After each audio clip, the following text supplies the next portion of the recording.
Now, Giziano Tena, Nihenina who Puremezuola. Hey! Akwa Okuko Tiwaraki, the government has finally found him guilty. Hey, mechanic investigation. Iheni Ogechipuru has come to reality. Akwa Okuko Tiwaraki now on a long ride to face the law. For those of you, Amaro, I find the Akwa Okuko no yana born the ritualist. They found that Akwa Okuko yana born the scammers. They found out that Akwa Okuko yana born ndane busho. They found out that Akwa Okuko everything I listing. Now this blew up. No way open. Kudos to Governor Soludo. Watch this video about Akwa Okuko Tiwaraki Noba and on his ongoing saga. He is now on a long ride because the investigation going on now by the Anambra State government, they said they finally found out that the Akwa Okuko Tiwaraki Noba is a ritualist, number one, a scammer, and a drug baron or more. And lastly, he is hey, Akwa Okuko don't go.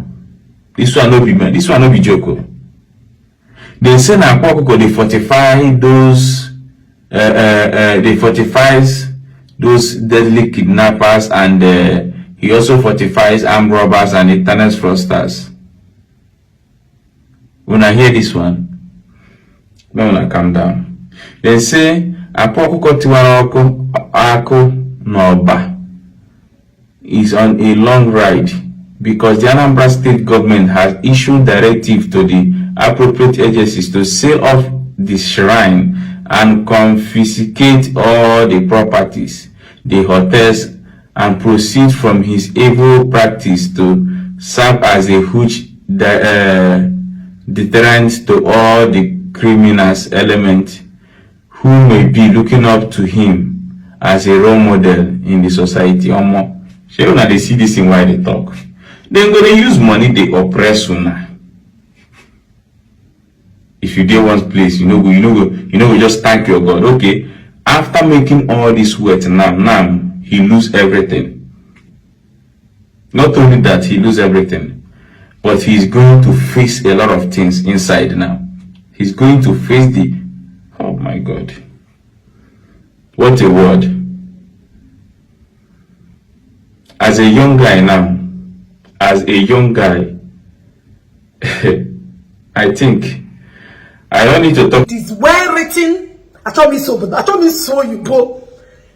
Don't have video akowani ne mana that ihe eja chuka egbu oge echi na ejokwa aputala.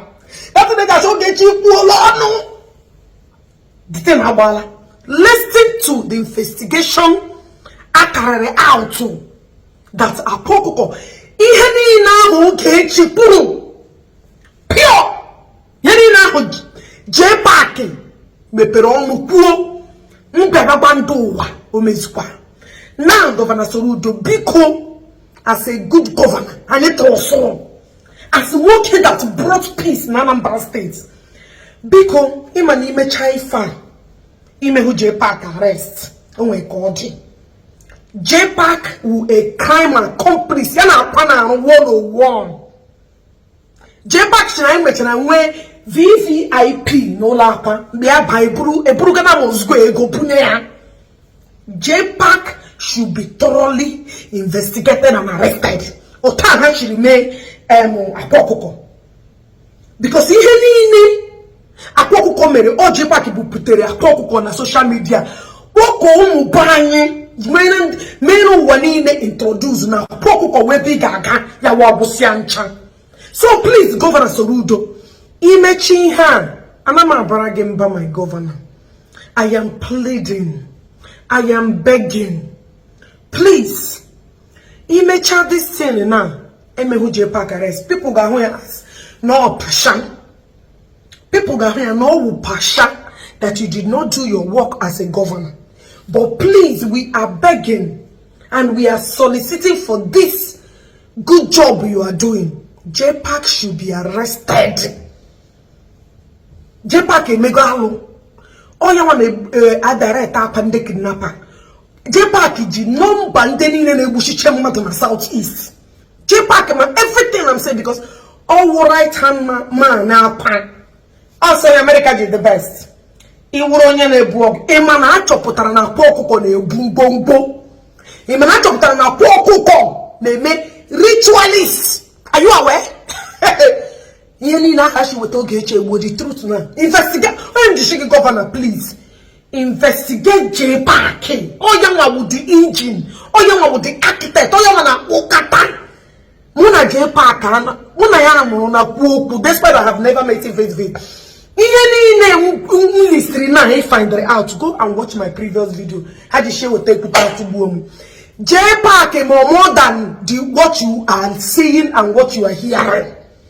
JPAC should be thoroughly investigated, please, Governor Sorudo. JPAC with the architect and the foundation of Akwa Okuko impunities, abomination. JPAC should be arrested. JPAC should be number one suspect. JPAC more than all of you know here. JPAC should be thoroughly investigated in this course of investigation. Big co-governor. JPAC more than you and I. JPAC otara Akwa Okuko na Facebook deceive a lot of our young men.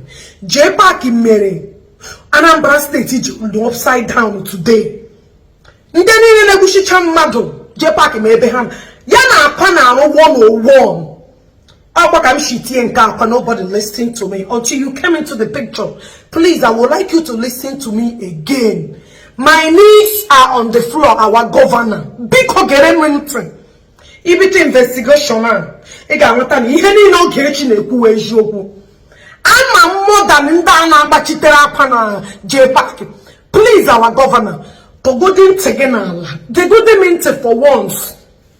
I'm a mean again because in particular this one. Those are no here. Gerenu investigation happen. Gerenu situation happen. Watch this video to the end. Don't miss out.